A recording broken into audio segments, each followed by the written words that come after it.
खुलुमबाय गोजोन फुंबिलि बयनिसिमबो नोंथांमोनखौ आंनि चेनेलाव गासैखौबो बरायनाय बावहरग्रोनाय थाबाय आसा खालामो नोंथांमोना खौरांखौ नायनानै मोजां मोनगोन। दिल्लीनि बिरखं गाथोनाव गिख्रंथाव जाब्रबथाय। बिरखं गाथोननिफ्राय गंसे बिरखंआ बिरनो नागिरनाय समावनो हरखाब इन्जिनाव अर जोंखाङो जेराव पाइलटआ बिरखंनि इन्जिनखौ बन्द खालामफिननो गोनां जायो। इन्जिनाव अर जोंखांनायनि जाहोनाव बिरखंआव गाखोनाय सा 6 दावबायारिफोरा जोखोम जादों। खौरां मोननाय बादिब्ला LX147 नम्बरनि एयारबासनि बिरखंआव गासै सा 228 दावबायारिफोर दङमोन।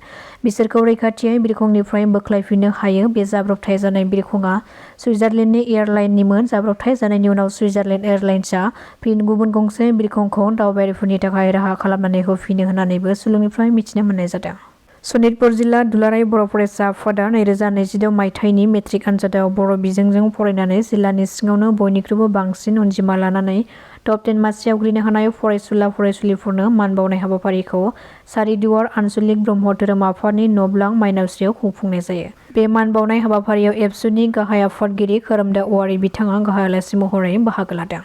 गुवाहाटीनि मठघरियायाव गिख्रंथाव लामा जाब्रबथायजों 3 सिख्लानि जिउ खहा जादों। खौरां मोननाय बादिब्ला बे गिख्रंथाव जाब्रबथाया मैया फुंनि 4:50 रिंगासो समाव जादोंमोन। मठघरिया गेट हस्पिटालनि साखाथियाव गंसे टाटा 407 ट्राकआ लाखिना दोनबाय थानाय समावनो हरखाब गोबारै फैनाय गंसे गितानगरनिफ्राय फैबाय थानाय मारुति कारआ ट्राकआव गोबां गोख्रैथिजों सौग्रावफैनायनि जाहोनाव बे गिख्रंथाव जाथाया जानो मोन्दों। बे जाब्रबथाया ओरैबादि गिख्रंथाव जादोंमोन जेराव जायगायावनो 3 सिख्लाया जिउ खहा जायो आरो उननि समाव बिसोरनि गोथैखौ गारिनिफ्राय बोखांनो थाखाय जेसिबिनि हेफाजाबजोंसो गारिखौ सिफायनानै बहननो हादों। बे जाब्रबथाय जानाय गारिखौ सासे स्वामिम आहमद मुंनि सुबुङा सालायदोंमोन आरो दायो जाब्रबथाय जानायनिफ्राय खुनुरोखोम रैखा मोननायनि उनाव स्वामिम आहमेदआ खारखोमानानै दङ। बे गिख्रंथाव जाब्रबथायाव जिउ खहा जानाय 3 सिख्लाफोरखौ गवालपारानि पूजा साहा, सराइदेउनि आकांक्षा सइकिया आरो गुबुन सासेखौ बरपेटानि नेहा खान होननानै सिनायथिनो हादों। बिसोर 3नि गोथै देहाखौ दायो GMCHनि गोथै लाखिग्रायाव दोननाय जादों। बे 3 सिख्लाफोरनि गेजेराव आकांक्षा सइकियाया रयेल ग्लबेल मुलुगसोलोंसालियाव साख्रि मावोमोन होननानै खौरां मोननाय जादों।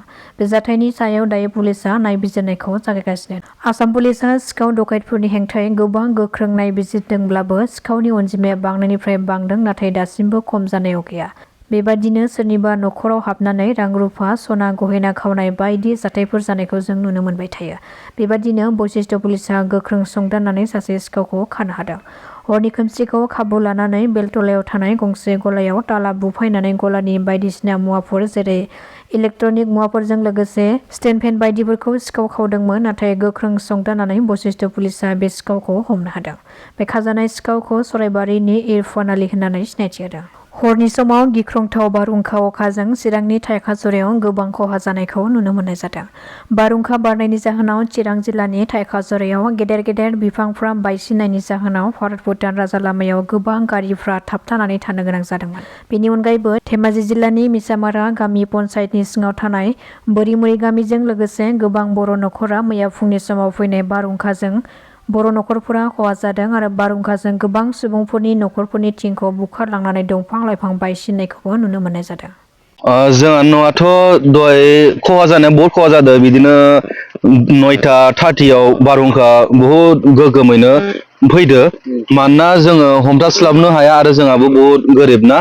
न' हरिया बारा जोंहा सिटुवेसना मोजां नङा। जोंना खहा जानाया ओरैबायदि जोंना दा नै उनखिजानो नुगासिनो दङ। थिं हरिया जोंहाना बहुत बुरला लांदो आरो फारसेथिंबो बुरलाबदो आरो न'आवथ' दा जोंहा उन्दुनो जेबो सिटुवेसनानो गैया। बहुत माने प्रब्लेम।